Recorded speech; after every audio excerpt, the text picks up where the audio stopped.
তুমি যখন আল্লাহর ঘর মসজিদে ঢুকবা, ও বনি আদম, তুমি যখন নামাজের মুসল্লায় দাঁড়াবা, তোমার সবচাইতে দামি সবচাইতে সুন্দর জামাটা গায়ে দিয়ে তুমি নামাজে দাঁড়াও, ঠিক কি না?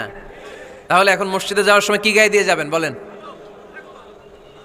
খিতা করবাইন, হ্যাঁ মাশাআল্লাহ, হ্যাঁ সবচেয়ে ভালো কাপড়টা আয়রন করে পারফিউম মেখে তারপরে আমরা যাব। রাজি আছেন তো? 3 নাম্বার আদাব হচ্ছে মসজিদে ঢুকার সময় বাম পা দিয়ে ঢুকতে হয়।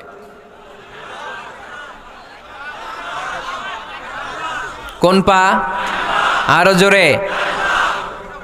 এদেরকে গুতা মারা লাগে, নাইলে আওয়াজ বাড়ে না, এরকম ভলিউম টাইট করতে হয়, ভলিউম হাই করলে এরপরে বাড়ে, এমনি বলতে চায় না। আর ঘটনা কি? হ্যাঁ খায় নাই। বদরের যুদ্ধ হয়েছিল রমাদানে, কোনো সাহাবী খায় নাই, না খাইয়া একেবারে সাইজ করে দিছে কাফেরদেরকে। আমরা না খেলেও আমাদের হৃদয়ে ইমানি শক্তি আছে না নেই? এই তো বোঝা যাচ্ছে ইমানি শক্তি আছে। এতক্ষণ আছিল কই? তো মসজিদে ঢুকার সময় কোন পা দিয়ে? এগুলো মনে থাকে আমাদের? ভুলা যাই আমরা, খেয়াল থাকে না তো এগুলা। এত কিছু মনের মধ্যে রাখলে এগুলো মনে থাকবে কেমনে? মসজিদে ঢুকার সময় কোন পা? আরো জোরে। বেরোয়ার সময় কোন পা? মনে থাকবে?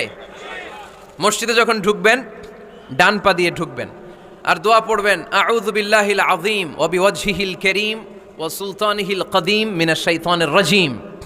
বিষ্ণু ইসলাম বললেন, যে ব্যক্তি মসজিদে ঢোকার সময় এই দোয়াটা পড়বে, শয়তান আফসোস শুরু করে, সে বলে, হায় হায়, আজকের দিনের জন্য, সারা দিনের জন্য তো তুই আমার ওয়াসওয়াসা থেকে বেঁচে গেলি, আজকের সারা দিনের জন্য তোরে আমি হারালাম, আজকের সারাটা দিন আল্লাহর পক্ষ থেকে প্রোটেকশন নিয়ে তুই বেঁচে গেলি, আজকের জন্য যা, কালকে তোরে আমি ধরবো।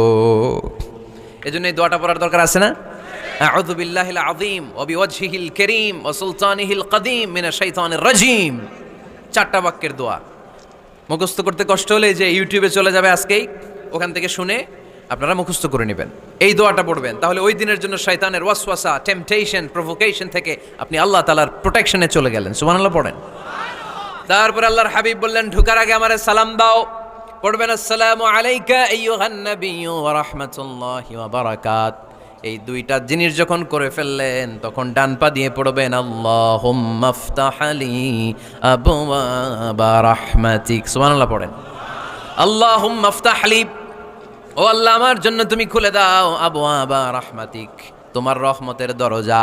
তার মানে মসজিদে ঢুকলে রহমত পাওয়া যায় কি যায় না? মসজিদে ঢুকলে পাওয়া যায় রহমত, মসজিদের বাইরে রহমতের কথা আল্লাহ বলে নাই। মসজিদের ভিতরে রহমত। কোথায় রহমত? কোথায়? মসজিদের ভিতরে রহমত আছে না? তার প্রমাণ, মসজিদে ঢুকলেই শান্তি লাগে কেমন জানি, আর ঘুমে ধরে। মসজিদে ঘুমাইছেন কারা কারা দেখি? সবাই ঘুমাইছেন? আরে আমি কত ঘুমাইছি। জুমার নামাজের সময় যে কি ঘুম আসে, আসে আসে, কমন পড়ছে, একেবারে কমন পড়ে গেছে, ঘুম আসে। কারণ রহমতের ঝিরি ঝিরি বাড়ি ধারা আল্লাহ তাআলা আরশের উপর থেকে নাজিল করতে থাকেন, আর এই রহমতের কারণে হৃদয়টা প্রশান্ত হয়ে যায়, অনেকের ঘুমও চলে আসে, ঠিক কি না? এজন্য আল্লাহুম্মা ফতাহলি আবওয়াবা রাহমাতিক, ও আল্লাহ তোমার রহমতের দরজাগুলো আমার জন্য খুলে দাও। এই দোয়া পড়লে রহমতের দরজা খুলে দেয় কে? আবার মসজিদ থেকে যখন বের হবেন তখন কোন পা দিয়ে? জোরে বলেন। বাম পা দিয়ে কি পড়বেন? আল্লাহুম্মা ইন্নী আসআলুকা মিন ফাদলিক, ও আল্লাহ তোমার কাছে আমি তোমার পক্ষ থেকে ফদল চাই, মানে রিজিক চাই, রিজিক দেওয়ার মালিক কে?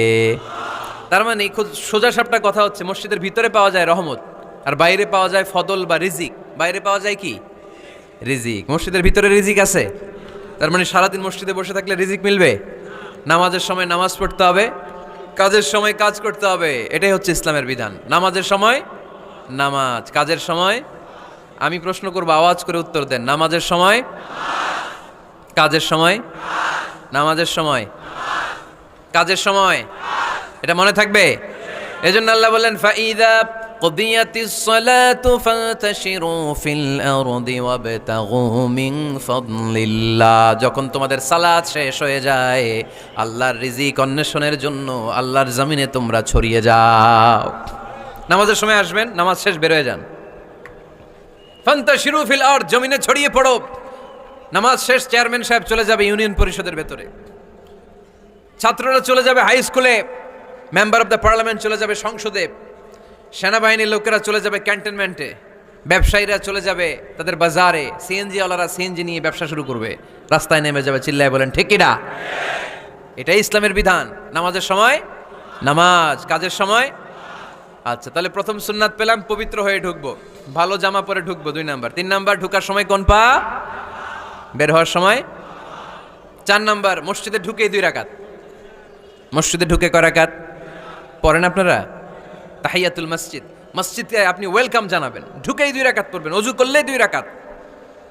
আল্লাহর হাবিব সাল্লাল্লাহু আলাইহি ওয়াসাল্লাম মসজিদে নববীতে জুমার খুতবা দিচ্ছেন। খুতবা চলাকালীন সময়ে এক সাহাবী এসে মসজিদের মধ্যে বসে পড়লেন। আল্লাহর হাবিব সাল্লাল্লাহু আলাইহি ওয়াসাল্লাম সাহাবীরে বললেন দাঁড়াও। সাহাবী দাঁড়ালেন। আল্লাহর নবী জিজ্ঞেস করলেন কেন বসে পড়লা, 2 রাকাত পড়ছো নাকি? সাহাবী বলে পড়ি নাই। বিশ্বনবী বললেন তাহলে তাড়াতাড়ি 2 রাকাত নামাজ পড়ে বসে যাও। সুবহানাল্লাহ পড়েন। 2 রাকাত পড়ো নাই তো পড়ো, দাঁড়াও, তারপরে বসো।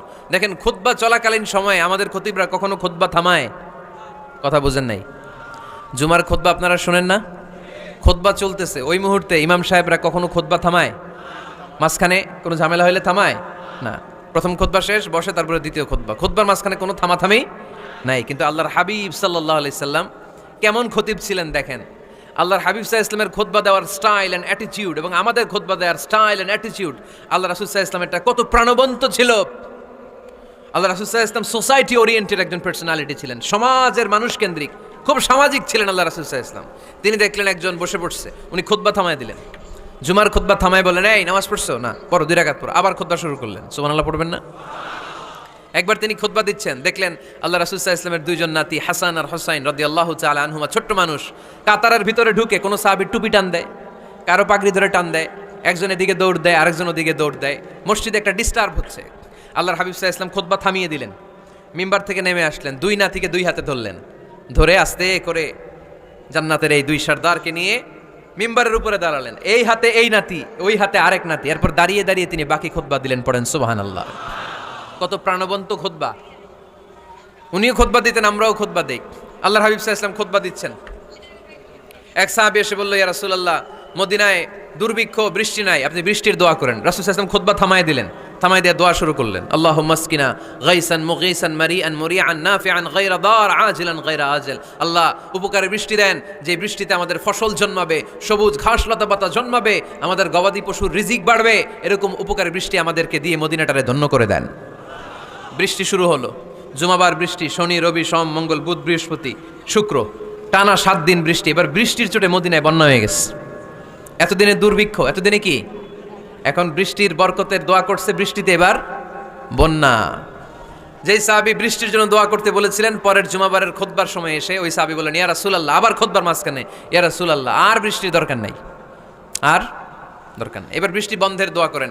আল্লাহর হাবিব সাল্লাল্লাহু আলাইহি ওয়াসাল্লাম খুতবা থামিয়ে আবার বন্ধের দোয়া, আল্লাহুম্মা হাওয়ালাইনা ওয়ালা আলাইনা, হে আল্লাহ আমাদের চারিদিকে দেন, মদিনাতে আর বৃষ্টির দরকার নাই। চিল্লায় পড়েন সুবহানাল্লাহ।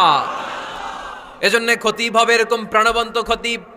সমাজে কি চলে, কি ক্রাইসিস, কি সংকট, ইয়াংরা কোন সমস্যায় ভোগে, আমাদের রাজনৈতিক অঙ্গনে কি সমস্যা, আমাদের অর্থনৈতিক অঙ্গনে কি সমস্যা, আমাদের সামাজিক অঙ্গনে কি সমস্যা, আমাদের পরিবারগুলোর ভেতরে কি ঝামেলা, প্রত্যেকটা কথা মসজিদের মিম্বার থেকে আসার দরকার আছে না নাই? আল্লাহর হাবিব সাল্লাল্লাহু আলাইহি ওয়াসাল্লাম এভাবেই সমাজকে ঠিক করে দিতেন। 2 রাকাত মসজিদে ঢুকে আজকে থেকে আমরা পড়ব। মসজিদে ঢুকলেই কয় রাকাত মনে থাকবে না ভুলে যাবেন? তারপরে আল্লাহর হাবিব সাল্লাল্লাহু আলাইহি ওয়াসাল্লাম বলেছেন খবরদার কবরের উপর মসজিদ বানিও না। কবরস্থান একদিকে, মসজিদ আরেক দিকে। কিন্তু বাংলাদেশে মসজিদের সাথে কবর মিলানো আছে না নাই? ছোট্ট একটা মসজিদ কিন্তু এত বড় বাবার কবর আছে না নাই? না, এগুলো করবেন না আপনি। আগে হবে মসজিদ, পরে কবর।